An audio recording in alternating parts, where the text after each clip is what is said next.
Good morning, good afternoon, good evening. I'm Steve, And I'm Felix. and welcome to another episode of The Last Podcast You'd Want.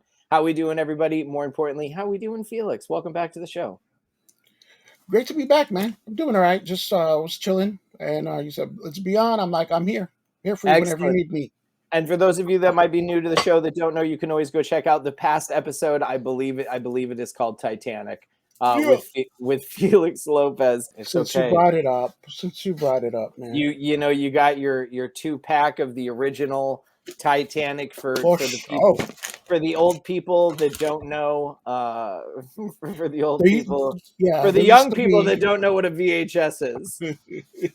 All right, let's get into some IMDb birthdays. We got Let's some do good it, man. ones today's right off the bat. I'm going to give you an actor or actress. Felix, you have to guess how old you think they are turning, starting with Miss Carrie Russell, Ooh.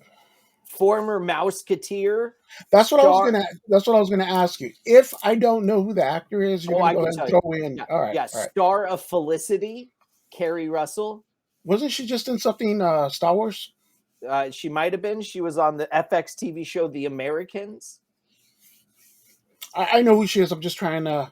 She's probably a little bit younger than us. 43. Today, Miss Carrie Russell is turning 47. I gave her too much Also, credit. just so you know, Felix, I'm only 40. I'm only 40 in a couple years. Uh, Celebrating a birthday today is Miss Amanda Plummer, daughter of Christopher Plummer. You're gonna know her as Honey Bunny from Pulp Fiction, or the Honey killer, bunny. or the killer from So I Married an Axe Murderer. Spoiler alert. Sorry It if I just was spoiled a film for you that 20. came out in 1994. I want to say 47, Oh, just because I have no idea. she is turning 66 today. I gave her way too much credit, man. You know what's hilarious? Celebrating a birthday today, Mr. Randall Park, but they do not give his age. Oh, so I was right on him when I said 40. I guess. I don't know. Right on. Um, Got one right. how about Richard Grieco? How old do you think Richard Grieco is turning today? Star of 21 Jump Street. Nah, nah, nah. Spinoff. Spinoff. What was the spinoff again? I didn't watch 21 Jump Street, Felix. Yeah, he was on 21 Jump Street for a few episodes, and then he spinned off into his own show, and it was his character's name, I don't know. Don't but remember. I don't remember. How old All do you right, think Richard Grieco is turning?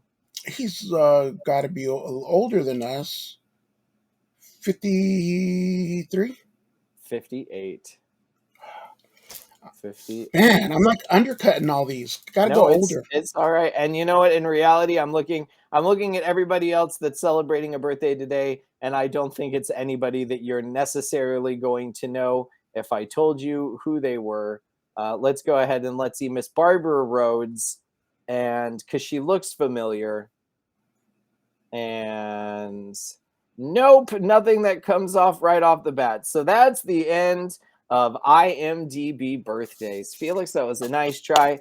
We were very close, but no cigar. No Let's go ahead cigars. and get into the top 6 of the box office this week before we get into the movie that Felix and I both caught in the theaters.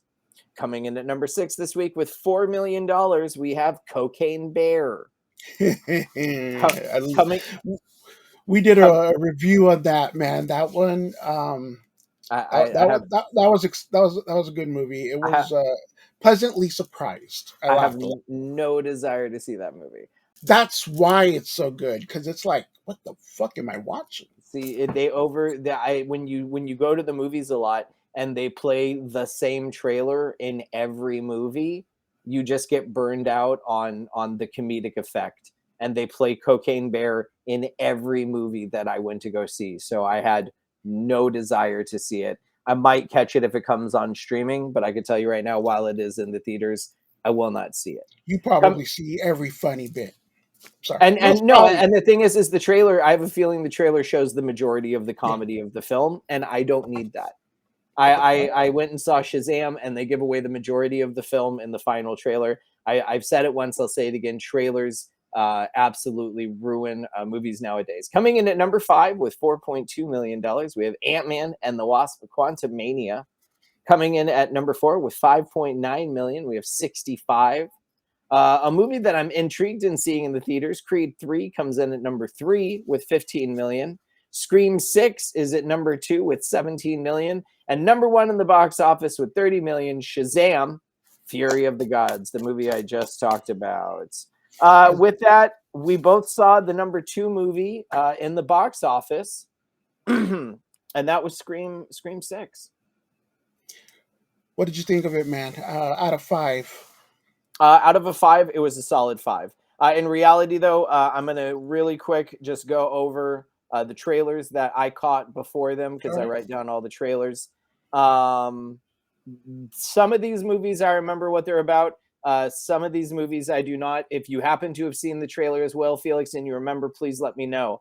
The Boogeyman. The Boogeyman is based off of a Stephen King story, which is pretty much what it sounds like. It's a horror film about a boogeyman in the shadows that come to attack a child, essentially. Not much more. This one I don't remember. No Hard Feelings. Did you get, man? That hurts. You did don't you remember get that. did you get No Hard? You don't remember that. That's fine. No, not me neither. Mafia Mama, which is Toni Collette becoming the leader of a Italian mafia family, which looks absolutely hilarious. A movie that I believe it's called Air. I just wrote Swoosh. It's the Michael Jordan story that's coming This out. I want to see, man. Ben Affleck directed Michael Jordan's story, how it started. He even actually talked to Michael Jordan to get some of the main points in this, and this one I'm excited for. Really am. I'm not really a sports guy. This one I have every intention of catching once it comes out streaming. This is not a movie that I would probably make my way to the theater to go see. Next week we're gonna hear it in the award season. Bet you $1. I will not take that bet because I don't really care about the movie. Evil Dead Rising, in which as I get older, this movie looks like it's too much. Really? Too. I'm hearing it is. You get I'm hearing there's a needles and lot. glass in eyes, and like it maybe 20 years ago, maybe 15 years ago, I would have been all for this movie. But I don't remember the original Evil Dead being this gory. And don't get me wrong, I love the Evil Dead. I even kind of liked the remake that they did like 8 years ago. That one was good. Do I like Evil Dead? I don't know, maybe a little bit. So I don't know. Next we had Renfield, which I read as of today is a direct sequel for the 1931 Dracula movie with I believe Bela Lugosi. Really? Yeah, it's I did not know. So Nicolas Cage is playing Bela Lugosi then. I guess he's playing Dracula in reality. I go to Geek Tyrant a lot, so I get that's where I saw it was that. We got the new Transformers Beast Wars, and we got the final trailer for Dungeons and Dragons. Those were the trailers that we got before Scream 6. But with that, Felix, I give it a solid 5 if we're going out of 5. I give it a solid 5. What would you give it out of a 5? 1 out of 5. 3.7. Really? And that's good for me. That's beyond good for me. And if you were to rank these against the other 5 Scream movies, where would you place it? Putting me on the spot. I would say top 4. God, I love them all, dude. That's the thing. There isn't a bad Scream movie. Like all of them are probably, 4s, 5.3s, 4.9s. I mean, they're all in there, but I put it right in the middle, if not towards the top. The top. I mean, to me, it was a great movie, dude. I want to see it again. I already bought it on Vudu, so as soon as it's out, I already pre-ordered it. Bam, I'm gonna watch it again. I have a little bit of a hearing problem, so I didn't hear the ending of it. But we are gonna get into spoilers, right? Yeah. Ladies and gentlemen, for those that haven't seen the movie, that don't want it spoiled, we are going to start talking about the movie in itself, things that happen, spoilers within the film. So if you haven't seen it yet, you don't want it spoiled, please go ahead and you jump ahead or wait until you're done. But this is going to be the main source of our conversation today. And then we will be taking it on home after that. So you got yourself about 10 minutes, maybe a little bit more of us just talking about Scream 6. Check it out, man. That ladder scene across the building. Oh my God, that was so unnerving. Yeah, it had me on the edge of my seat. I was like, what's going on here? So when you were watching the movie, let's start at the beginning. So the movie itself is directed by the two guys that directed Ready or Not, which I really enjoyed because in the movie itself, you have two returning cast members from Ready or Not.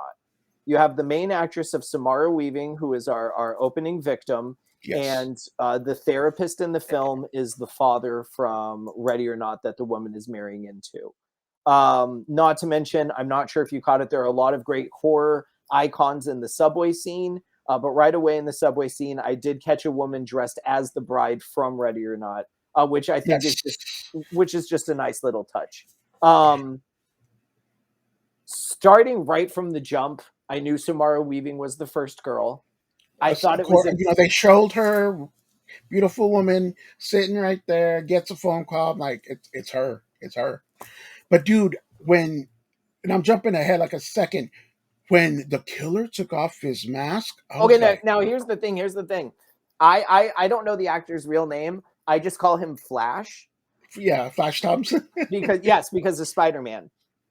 As soon as I think it's Toby something.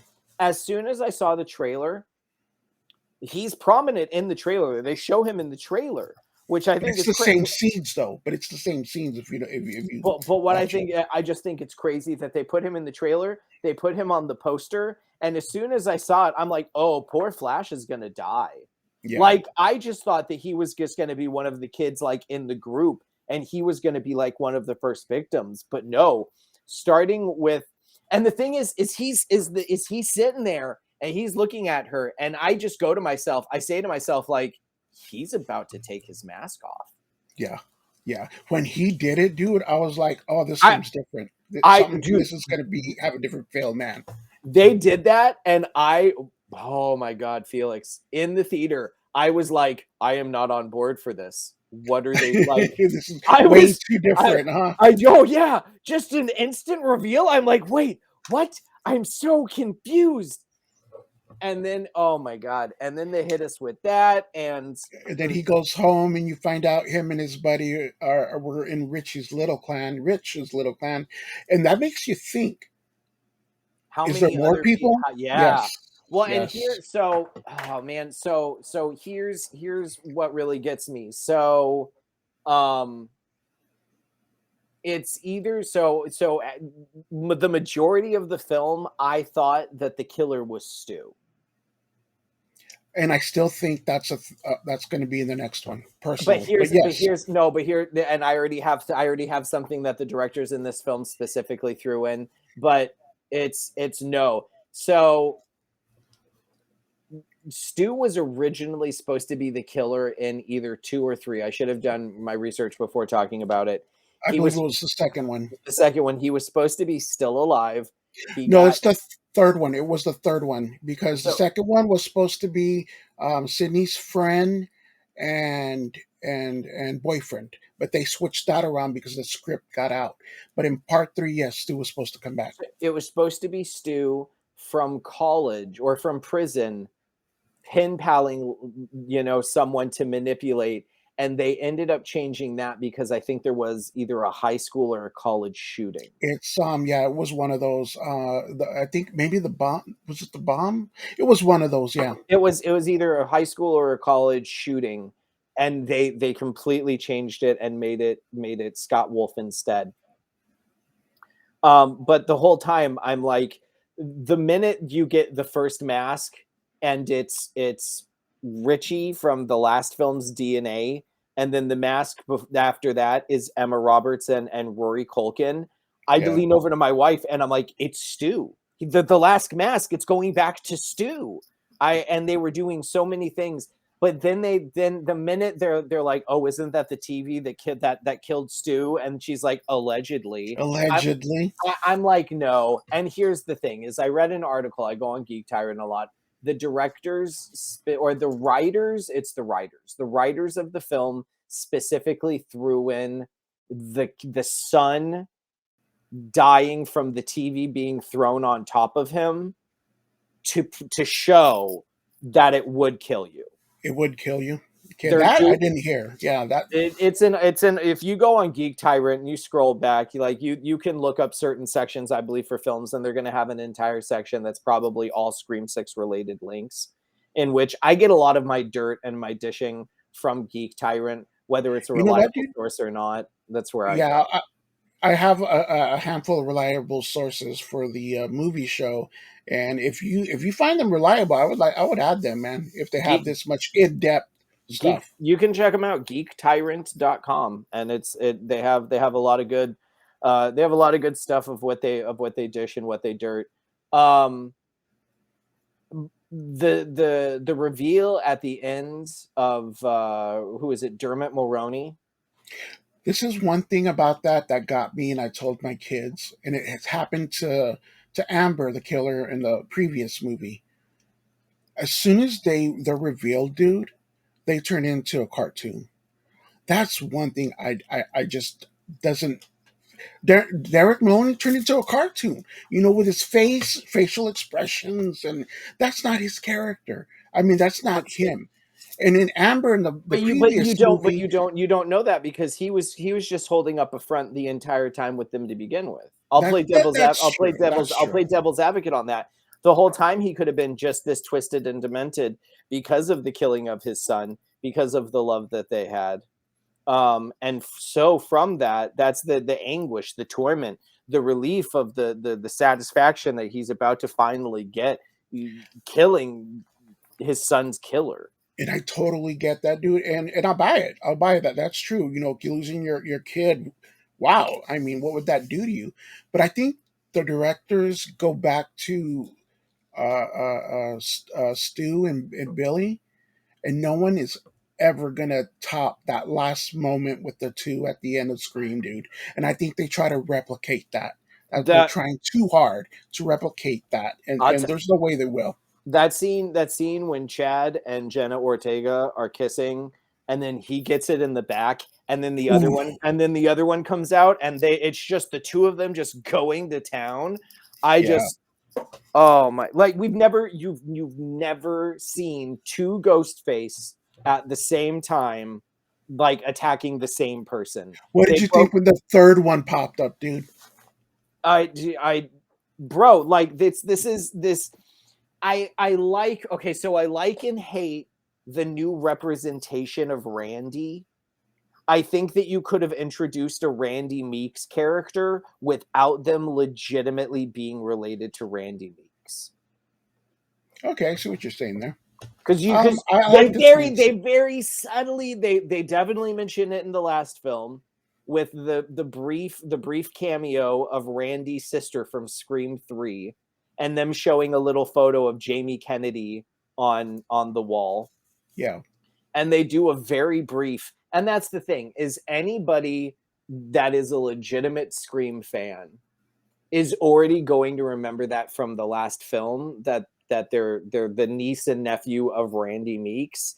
I think But for they the they diehards like us but will. then And they that's why they but then they re-mention it in this film for like a split second of Randy. But the sister is essentially the new Randy Meeks, the because do Randy. Yeah. she sets it down. She's like, we're no longer in a trilogy, we're no longer in a series, we are Or a now in a franchise. franchise. And it's true, when you're in a franchise, everything can happen. And I think it's interesting because I recently found out the only reason that Nev Campbell didn't appear in this film is because they couldn't come to a proper price negotiation on her appearing, in which they actually had Sydney playing a prominent role in the film, and then she got completely written out because they couldn't come to a price agreement. Check this out. I I think they think will pay her what she's owed, and she's going to be prominent in the next one, and that'll be I it. yeah, but do you think they're going to kill Sydney? No, they won't. They She'll they never did sign if they kill her. She they said did that. They didn't kill Gale. I thought for sure they were going to kill Gale. I know that was just a throwaway line at the end too. Gail survived. I'm like, whoa, what? She did? And back to the Chad kill too. I think that was meant to mirror the Dewey one. He's the new Dewey, In and as soon as yeah, the end, they're like, "We have a survivor," and they roll him out. I look over at my he's wife the and new Dewey. I go, "So he's the new Dewey." Yeah, Like exactly. and that's the thing. When you look at Remember the it, he's the new Dewey, and Jenny Ortega is the new Gale. Yep. If you're doing a proper representation. When they were icing Dewey in the back, and he's like on the window, and Gail's on the other side. Scream 2. That's the Chad one, I think. That's why they came in and just stabbed the crap out of it, and then they rolled out like Dewey at the end. It's a very mirroring of Scream 2. Yeah, it is Well, all the way around. It's a lot of mirroring. It's a lot of mirroring of all of the Screams. Back to that. No, and I'm very excited for anything they have in the future. I would love for them to even the way they're bringing it with the new continuation. Even with the main character being the daughter of Billy Loomis, and we get this CGI Skeet Ulrich, which good for him, because I'm pretty sure Skeet Ulrich is going in and recording those scenes and they're just de-aging him. Yeah, good money for Skeet, man. I've always been a fan of Skeet Ulrich. Yeah, I haven't seen him, yeah. So just with that, like, there are so many things that they can do with this series, and there are so many things that they continue to dredge up the past, because there are still so many things that they can bring up from Woodsboro. The mere fact you have a Meeks and you have a Loomis. You have two strong connections to Woodsboro. You still have Gale alive. Technically, Sydney's still alive. Stu, quote unquote, alive, dead. We don't know. Dude, I'm like sitting here cringing. I can't believe you haven't brought it up yet. I can't believe. What? Kirby! Kirby's back. Yeah. Dude! Okay, now here's the fun one. Do you know why Kirby wasn't in Scream 5? I don't know. Because no one knew how to get a hold of Hayden patentarily. No one. She doesn't have an agent. She doesn't really have. She's way off the grid. They got a hold of her for Scream 6 because the directors of the film hit up one of the producers of Nashville and was like, "Hey, do you know how to get a hold of Hayden?" And he's like, "Let me check." And they were able to somehow get a hold of Hayden. They wanted yes right away. I knew that, but I didn't know they couldn't get a hold of her. They wanted her in Scream 5, and they couldn't. They just didn't know where she was. Her and Mindy having that conversation, dude. I was hoping either for another one or if that was longer. That conversation should have been longer, man. They were both going at it, and I was just, the 5 seconds they were going, I was just juicing the whole time, man. I'm not gonna lie. I love that. I'm really glad that you enjoyed it. For me, that scenes like that I understand, but also for me are a little campy, because in reality, how many times have you sat next to someone and had that where you guys are fucking 5 for 5, 6 for 6, giving the exact same answer? You know what I mean? There's Step Brothers, for me. Scenes like that in a movie like this, yes, they are entertaining, but for me personally, it was a good short scene, and for me, it could have gone 3 seconds shorter. Dude, Scream or Scream 2? Scream. Scream. Yeah. Okay. Billy Loomis or Stu? Stu. You want me to keep going? But you're specifying one thing. They went over multiple things. Okay, Nightmare on Elm Street or Friday the 13th. Nightmare on Elm Street. Friday the 13th. Okay. Look, right. Oh, I have it right there. There's my Camp Crystal Lake flag. I don't have anything Freddy Krueger on my wall. Okay, you didn't specify. I thought it was the first one in the first movie where the mom's the killer. Yeah, that's what I mean. Yeah. That's a flag from Camp Crystal Lake. I was asking first one against first one. Okay. Wishmaster. I get you. Wishmaster or Leprechaun? Wishmaster. Leprechaun. Warwick Davis all day long. You get fucking Francis from Pee Wee Herman eating a piece of gold and then almost getting killed. All right, all I'm right. just saying. I get I'm what you just mean. saying. I get what you mean. No, but when it's all said and done, I really enjoyed Scream 6. It's a solid 5 out of 5 for me. If I had to place it against all of the films, it's like the second for me. It goes Really? 100%. It goes Scream, Scream 6, Scream 2, Scream 4, Scream 5, Scream 3. I would say I'm similar to that. To be honest with you, I'm Yeah. very similar. I would say a Scream 1. I would have to say Scream 2. Scream 2 just did it for me. Then this Scream, and the more and more I watch Scream 4, just because of Kirby, that's higher. So I would say Scream 4, and then Scream 5, and then Scream 3. Yeah. And for me, Scream 3, don't get me wrong, I love Scream 3. It's a great one. It takes us to Hollywood. It's the only film that has one killer. You get a great Jay and Silent Bob cameo. Hey, Silent Bob, look, it's Connie fucking Chung. Hey, Connie, say hi to Maury for me.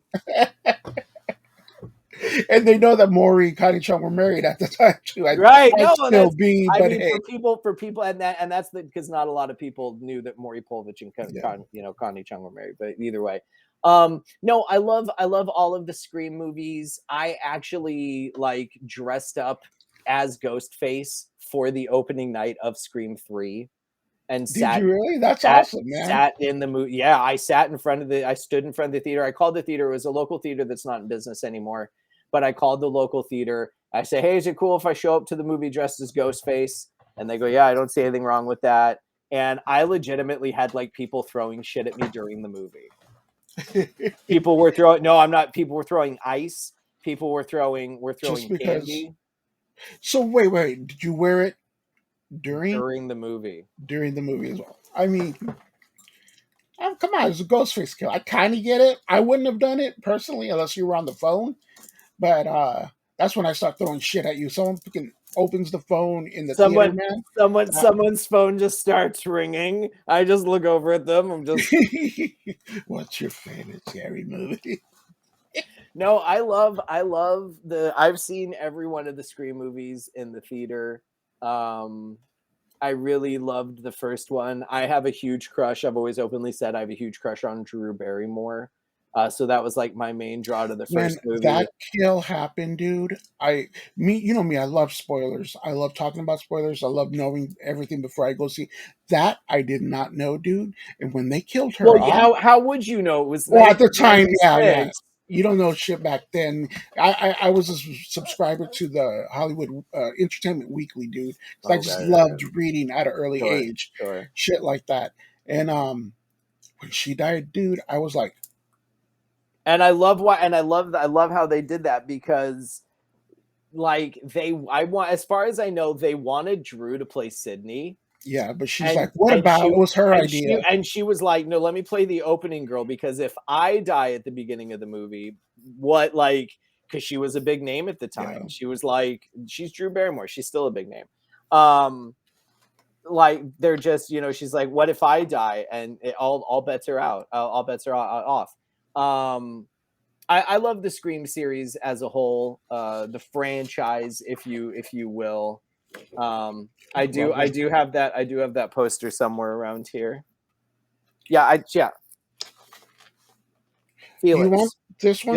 Go ahead. Felix. I got you beat, bro. I got you. Oh, okay. It's right. I got it. I need to get Tattoo. me one of I got it those, dude. tattooed on my arm, bro. I got it right there. Always on my sleeve. I was gonna say if you wanted one of these guys. Oh, I is that appreciate, really? but it's a really nice poster, but I am way good on posters right now. Ladies and gentlemen, we are coming to the end of the show. Felix, where can people find you? What do you have to plug for the Mod Squad and Hey, for everything the they're around? if you like wrestling, you can watch the wrestling show with this guy here. If you like movie news, movie talk Mondays. On Mondays, check it out. Get the latest movie news. If you like horror, anything, all things horror, even drinking a little, you might like the horror show. If you like giveaways, hit us every Saturday 8 p.m. EST, Mod Squad Live. Live from And the just, mod. It's Saturday night. That's what I say. dude, we gotta put that in there, dude. We gotta put that in there. Every time you say that, I'm like, yeah. But yeah, go ahead and check us out on the Mod Squad. Excellent. Yeah, check out the Mod Squad. You can also with the Mod Squad, and they're about back to the retro review with me, the bearded geek, and Mikey, the freak. Felix, thank you so much for coming on today, talking about Scream Anytime, man. 6 and other things with us. And until next time, ladies and gentlemen, this has been another episode of The Last Podcast You'd Want. So tip the veal, try the staff. We'll see you then. See ya.